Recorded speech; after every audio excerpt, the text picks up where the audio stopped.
Dears, welcome to Xylem learning. അപ്പോൾ നമ്മളെല്ലാവരും വളരെ ആകാംക്ഷയോടെ കാത്തിരുന്ന നമ്മുടെ Onam exam time table announce ചെയ്തിരിക്കുകയാണ്. നമുക്ക് എല്ലാവർക്കും അറിയാം, ഇത്തവണ ഒരു കോമൺ ക്വസ്റ്റ്യൻ പേപ്പർ വെച്ചുകൊണ്ടുള്ള എക്സാം ആയിരിക്കില്ല, ഓണം എക്സാം ആയിരിക്കില്ല നമുക്ക് ഉണ്ടാവുക.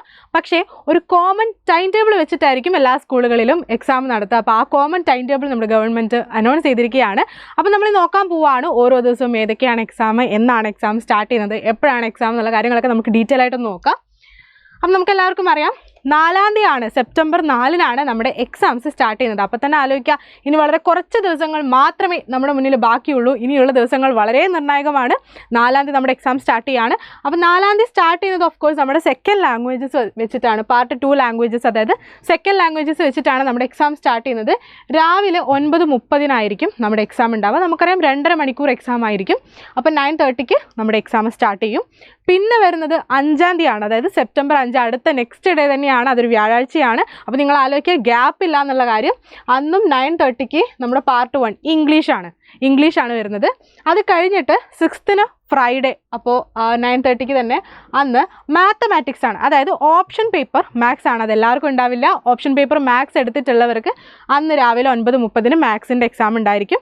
അപ്പോൾ ഇത്രയും ദിവസം നിങ്ങൾ ആലോചിക്കുക, 4, 5, 6 ഒട്ടും ഗ്യാപ്പില്ല, ഒരു ദിവസത്തെ ഗ്യാപ്പ് പോലും നമ്മുടെ മുന്നിലില്ല. അപ്പോൾ അത്രയും ഷെഡ്യൂളായിട്ട് തന്നെ, അത്രയും സ്ട്രിക്റ്റ് ആയിട്ട് തന്നെ നമ്മൾ പഠനം ഫോളോ ചെയ്യേണ്ടതുണ്ട്, പഠനം മുന്നോട്ട് കൊണ്ടുപോകേണ്ടതുണ്ട്. ഇനി അത് കഴിഞ്ഞിട്ട് സാറ്റർഡേ സൺഡേ കഴിഞ്ഞിട്ട് മൺഡേ സെപ്റ്റംബർ 9-നാണ് അടുത്ത എക്സാം വരുന്നത്. അപ്പോൾ നമുക്ക് 2 ദിവസത്തെ ഗ്യാപ്പ് ഉണ്ട്. ആ 2 ദിവസത്തെ ഗ്യാപ്പ് കഴിഞ്ഞിട്ട് രാവിലെ 9:30 തന്നെ നമുക്ക് 2 ഓപ്ഷൻ പേപ്പറിൻ്റെ എക്സാംസ് ആണ് വരുന്നത്. പൊളിറ്റിക്കൽ സയൻസും കമ്പ്യൂട്ടർ ആപ്ലിക്കേഷനും. നമുക്കറിയാം അതും ഓപ്ഷൻ പേപ്പറാണ്. നമുക്കറിയാം കൊമേഴ്സിൽ നമുക്ക് 4 ഓപ്ഷൻ പേപ്പർ ആണുള്ളത്. മാത്തമാറ്റിക്സ് ഉണ്ടാവും, പൊളിറ്റിക്കൽ സയൻസ് ഉണ്ടാവും, കമ്പ്യൂട്ടർ ആപ്ലിക്കേഷൻ ഉണ്ടാവും, സ്റ്റാറ്റിസ്റ്റിക്സും ഉണ്ടാവും. അപ്പോൾ അന്ന് നമുക്ക് അന്നേ ദിവസം 2 എക്സാം ആണുള്ളത്. പൊളിറ്റിക്സ് എടുത്തവർക്ക് പൊളിറ്റിക്സിൻ്റെ എക്സാം, കമ്പ്യൂട്ടർ എടുത്തവർക്ക് കമ്പ്യൂട്ടർ ആപ്ലിക്കേഷൻ്റെ എക്സാം ഉണ്ടായിരിക്കും. അന്നേ ദിവസം തന്നെ, അതായത് അന്ന് മൺഡേ സെപ്റ്റംബർ 9-ന് തന്നെ പ്രത്യേകം ശ്രദ്ധിക്കുക, ഉച്ചയ്ക്ക് ശേഷം, അതായത് 1:30 സ്റ്റാറ്റിസ്റ്റിക്സിൻ്റെ എക്സാം ഉണ്ടായിരിക്കും. അതായത് ഓപ്ഷൻ പേപ്പർ സ്റ്റാറ്റി എടുത്തവർക്ക് അന്ന് സ്റ്റാറ്റിസ്റ്റിക്സിൻ്റെ എക്സാം ഉണ്ടായിരിക്കും. പ്രത്യേകം ശ്രദ്ധിക്കുക. ബാക്കി എല്ലാ എക്സാമും വരുന്നത് രാവിലെ 9:30 തന്നെയാണ്.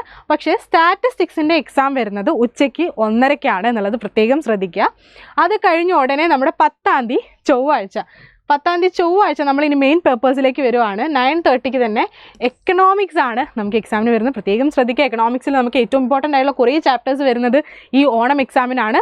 അപ്പോൾ എല്ലാവരും പ്രത്യേകം ശ്രദ്ധിക്കുക. എക്കണോമിക്സിൻ്റെ എക്സാം വരുന്നത് നമുക്ക് 10-ാം തീയതിയാണ്, അതും രാവിലെ 9:30 തന്നെയാണ്. അത് കഴിഞ്ഞ് ഉടനെ അടുത്ത നെക്സ്റ്റ് ഡേ, അതായത് 11-ാം തീയതി ബുധനാഴ്ച വെനസ്ഡേ വരുന്നത് 9:30 തന്നെയാണ്. നമ്മുടെ അക്കൗണ്ടൻസി ആണ് എക്സാം വരുന്നത്. അക്കൗണ്ടൻസിയും വളരെ ഇമ്പോർട്ടൻ്റ് ആയിട്ടുള്ള പേപ്പർ തന്നെയാണ്. അപ്പോൾ പ്രത്യേകം ശ്രദ്ധിക്കുക.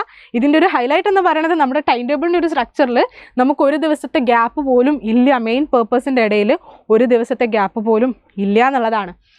പിന്നെ 12-ാം തീയതി നമുക്ക് 9:30 ബിസിനസ് സ്റ്റഡീസിൻ്റെ എക്സാം ആണ്. അതും നമ്മുടെ മെയിൻ പേപ്പർ തന്നെയാണ്, കോർ പേപ്പർ തന്നെയാണ്. അപ്പം ഈ 3 കോർ പേപ്പേഴ്സും അവസാനത്തേക്ക് തീരെ ഗ്യാപ്പ് ഇല്ലാതെയാണ് വന്നിട്ടുള്ളത്. പക്ഷേ നിങ്ങൾ പ്രത്യേകം ശ്രദ്ധിക്കുക, ഇവിടെ നമുക്കൊരു 2 ദിവസത്തെ ഗ്യാപ്പ് ഉണ്ട്, ഒരു സാറ്റർഡേ സൺഡേ. അത് ഓപ്ഷൻ പേപ്പർ പഠിക്കാൻ മാത്രമായിട്ട് നിങ്ങൾ യൂസ് ചെയ്യാതെ ആ സാറ്റർഡേ സൺഡേ കൃത്യമായിട്ട് നിങ്ങൾ ബാക്കിയുള്ള നമ്മുടെ കോർ പേപ്പേഴ്സിനും കൂടി വേണ്ടിയിട്ട് മാറ്റി വെക്കണം. അല്ലാതെ ഈ കോർ പേപ്പേഴ്സ് പഠിക്കാൻ നമുക്ക് ഇടയിൽ ഗ്യാപ്പ് ഇല്ല. എല്ലാ ദിവസവും എക്സാം അടുപ്പിച്ചാണ് വരുന്നത്. അപ്പോൾ ഇതാണ് നമ്മുടെ ഒരു ടൈം ടേബിൾ. 4-ാം തീയതി മുതൽ 12-ാം തീയതി വരെ കണ്ടിന്യൂസ് ആയിട്ട് നമുക്ക് എക്സാം ആണ്. ഇടയിൽ ഒരു സാറ്റർഡേ സൺഡേ മാത്രമാണ് കിട്ടുന്നത്. അപ്പോൾ ഈ ഒരു ടൈം ടേബിൾ വെച്ചിട്ടായിരിക്കും നിങ്ങളുടെ ഓണം എക്സാം പോകുന്നുണ്ടായിരിക്കുക. അപ്പോൾ നമുക്കറിയാം, പ്രത്യേകമായിട്ടൊരു ഭയങ്കര ടൈം ടേബിളാണ്, തീരെ ഗ്യാപ്പില്ല. വളരെ കുറച്ച് ദിവസം മാത്രമേ ഇനി നമുക്ക് നമ്മുടെ എക്സാമിന് ബാക്കിയുള്ളൂ. ഒരു മാസം നമുക്ക് തികച്ചില്ല. അപ്പോൾ ഇനിയുള്ള ദിവസങ്ങളിൽ നിങ്ങൾ എങ്ങനെ പഠിക്കണം, ഓരോ സബ്ജക്റ്റിനും എത്ര സമയം മാറ്റി വയ്ക്കണം എന്നുള്ള കൃത്യമായ സ്റ്റഡി പ്ലാനുമായിട്ട്, നിങ്ങൾക്ക് വേണ്ട സ്റ്റഡി പ്ലാനുമായിട്ട് നമ്മൾ സൈലം എൻറ്റയർ ടീം ഇവിടെ സെറ്റാണ്. അപ്പോൾ ആ സ്റ്റഡി പ്ലാനുമായിട്ട് ഉടനെ തന്നെ നിങ്ങളുടെ മുന്നിലേക്ക് ഞങ്ങൾ ഓരോരുത്തരും വരുന്നുണ്ടായിരിക്കും. അതുപോലെ തന്നെ ഓരോരോ സബ്ജക്ട്സും ഇനിയുള്ള ദിവസങ്ങളിൽ എങ്ങനെ പഠിക്കണം, അതിൻ്റെ ഓരോ സ്റ്റഡി പ്ലാനുമായിട്ട് ഇനി ഓരോ ടീച്ചേഴ്സും, ഓരോ സബ്ജക്റ്റിൻ്റെ ടീച്ചേഴ്സ് ഇനി വരുന്ന ദിവസങ്ങളിൽ നിങ്ങളുടെ മുന്നിലേക്ക് വരുന്നുണ്ടായിരിക്കും. അപ്പോൾ എല്ലാവരും നന്നായിട്ടിരിക്കുക. ഒട്ടും പേടിക്കാതെ തന്നെ ഈ കുറഞ്ഞ സമയം കൊണ്ട് തന്നെ ഫുൾ ചാപ്റ്റേഴ്സും ഫുൾ സിലബസും, അതായത് ഓണം എക്സാമിൻ്റെ ഫുൾ സിലബസും കവർ ചെയ്യുന്ന രീതിയിലുള്ള സ്റ്റഡി പ്ലാനുമായിട്ടാണ് സൈലം നിങ്ങളുടെ മുന്നിലേക്ക് വരുന്നുണ്ടാവുക. അപ്പോൾ എല്ലാവരും കാത്തിരിക്കുക. All the best.